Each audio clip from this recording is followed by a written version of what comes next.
గౌరవనీయులు సోదరులు పవన్ కళ్యాణ్ గారికి కూడా మాట్లాడవలసిగా కోరుతున్నానండి. అధ్యక్షుల వారికి హృదయపూర్వక నమస్కారం సార్.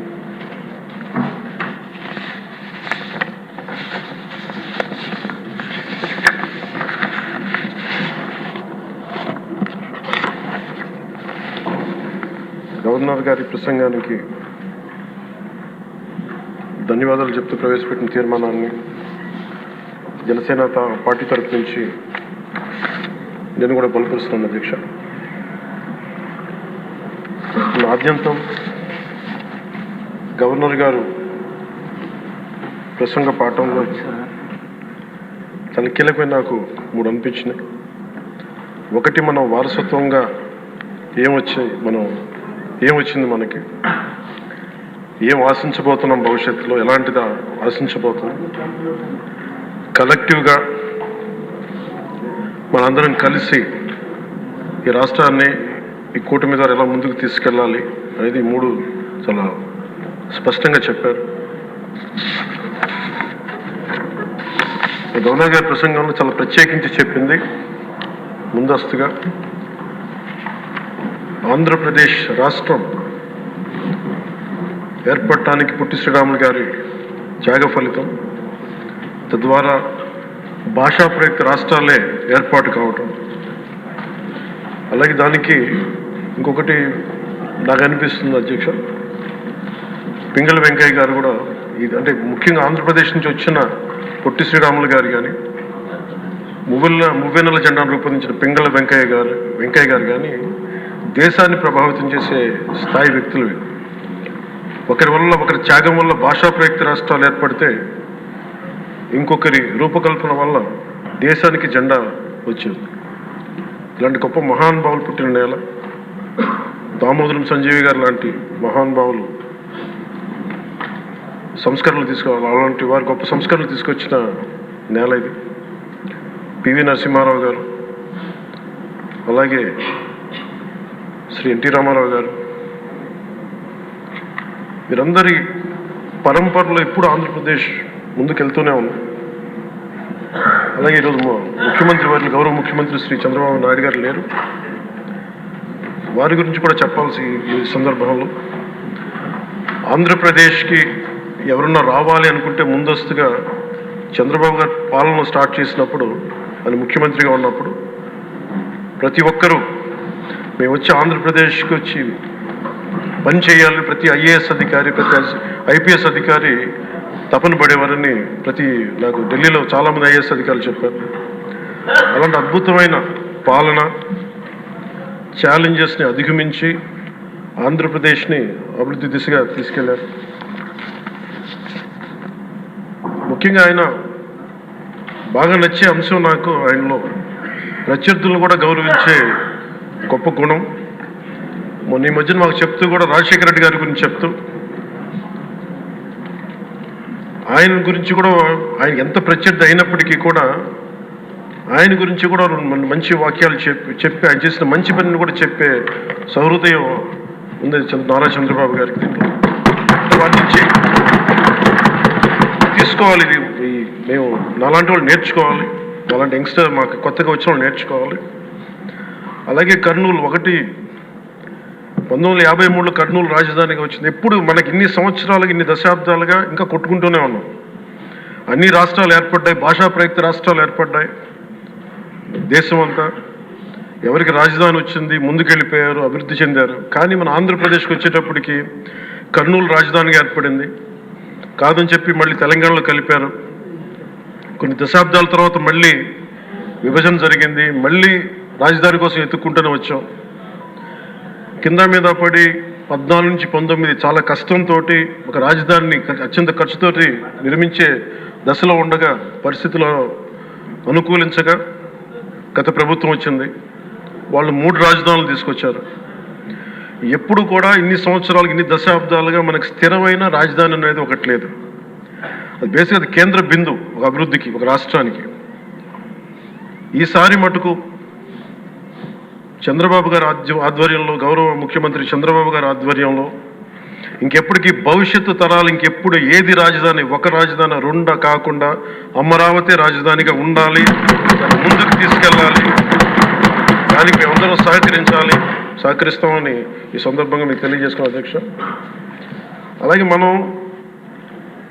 వారసత్వంగా వచ్చింది మనం పొట్టి శ్రీరాములు గారి దగ్గర నుంచి, పింగళ వెంకయ్య గారి దగ్గర నుంచి మువ్వెన్నెల జెండా, భాషా ప్రయుక్త రాష్ట్రాలు వస్తే చెడు కూడా అట్లాగే మనం వచ్చింది అధ్యక్ష. మనకి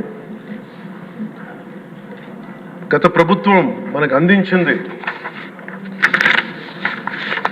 కీలకమైన పోలవరాన్ని పూర్తి చేయకపోవటం, సకాలంలో పోలీసులకు కానీ మిగతా ఉద్యోగులకు కానీ జీతభత్యాలు ఇవ్వలేకపోవటం, అన్ని డిపార్ట్మెంట్స్లో నిధులు మళ్లింపు, కనీస రోడ్లు కానీ బ్రిడ్జెస్ కానీ మౌలిక సదుపాయాలు లేకుండా చేయటం, రివర్స్ టెండరింగ్ అని కానీ వ్యవస్థలను నిర్వీర్యం చేయటం, సహజ వనరుల దోపిడీ, ఎర్రచందనం దోపిడీ, ఋషికొండ ఇలాంటి వైజాగ్లో ఎర్రమట్టి దిబ్బల్ని అడ్డగోలుగా నాశనం చేసేయటం, మద్యం ద్వారా కూర్చోబెట్టి అరాచకాలు చేయటం, పెట్టుబడులు వద్దామని ఎవరైనా వస్తుంటే వాళ్ళు భయపెట్టేసి రివర్స్ టెండరింగ్ అని చెప్పి వారిని పారిపోయేలా చేయటం పారిశ్రామికవేత్తలని.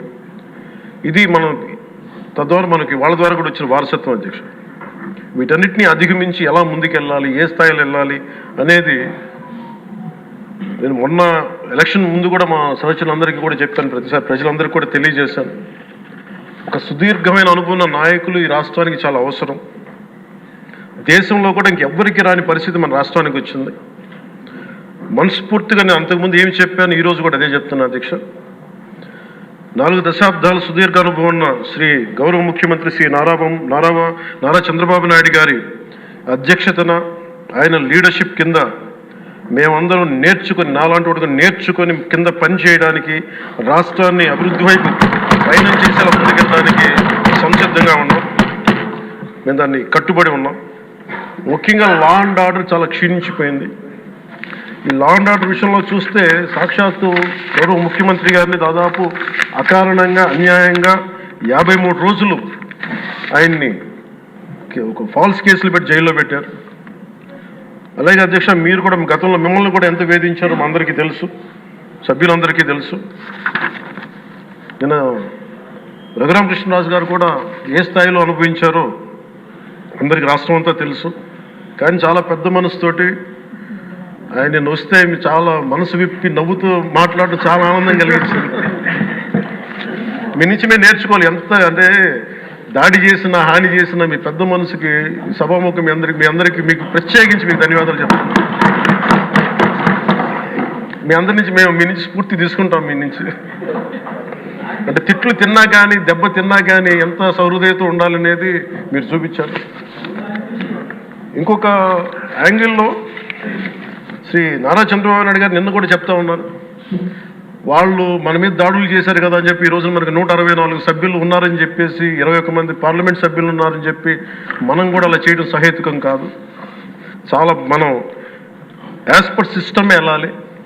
నిన్న కూడా చాలామంది సభ్యులు మా మీద దాడులు జరుగుతూ ఉన్నాయి, మా మీద బెదిరిస్తున్నారు, ఈ రోజుకి ఓడిపోయి కూడా ఇంకా మన కూటమి సభ్యులందరి మీద బెదిరిస్తున్నారు అని అంట. చంద్రబాబు నాయుడు గారు ఒకటే చెప్పాను, మనం అలాంటి వాటికి నేను విరుద్ధం.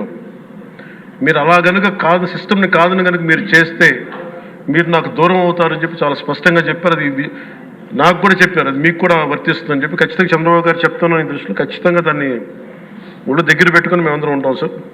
Will take your guidance very seriously and committedly sir.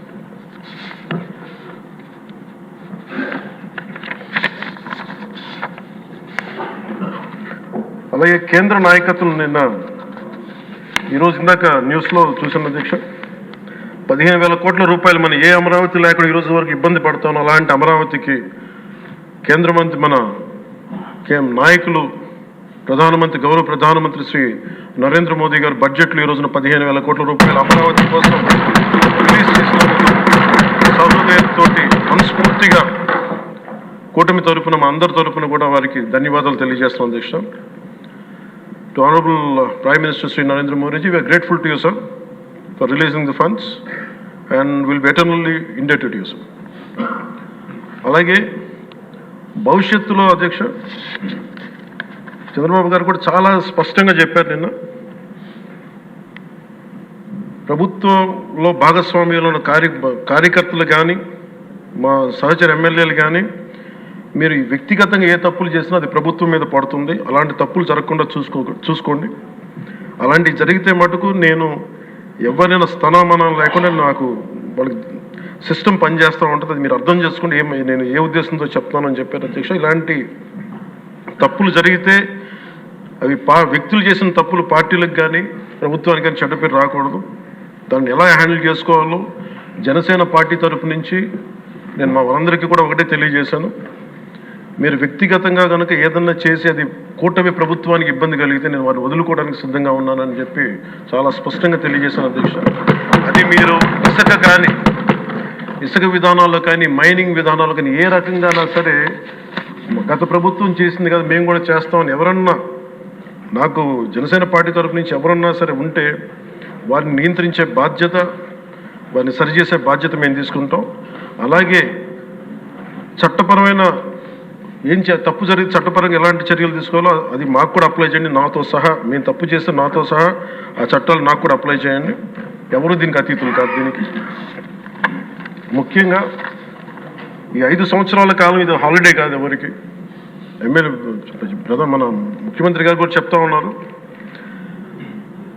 Traffic jams ఎంతసేపు జరుగుతున్నాయి, ఈ ప్రోటోకాల్స్ ప్రకారం సెక్యూరిటీ హ్యాజర్డ్స్లో ఎంతసేపు ట్రాఫిక్ నాపుతున్నారు, ఒక 2-3 నిమిషాల మించి ప్రజలు ఇబ్బంది పడకూడదని పదే స్పష్టంగా చెప్తా ఉన్నారు. అలాగే మన ఎస్కార్ట్ సెక్యూరిటీ వల్ల సామాన్య ప్రజలు ఇబ్బంది పడకూడదని మాకు దృష్టికి తీసుకొచ్చారు. ఖచ్చితంగా దాన్ని మా కింద అధికార యంత్రాంగాన్ని మొత్తానికి తెలియజేశాను సార్.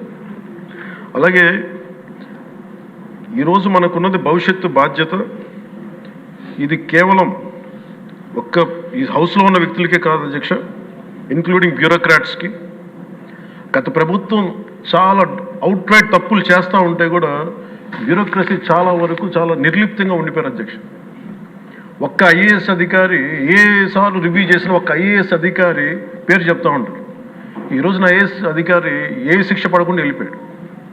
ఇలాంటి పరిస్థితులు జరుగుతూ ఉన్నాయి. So bureaucracy also has to take responsibility.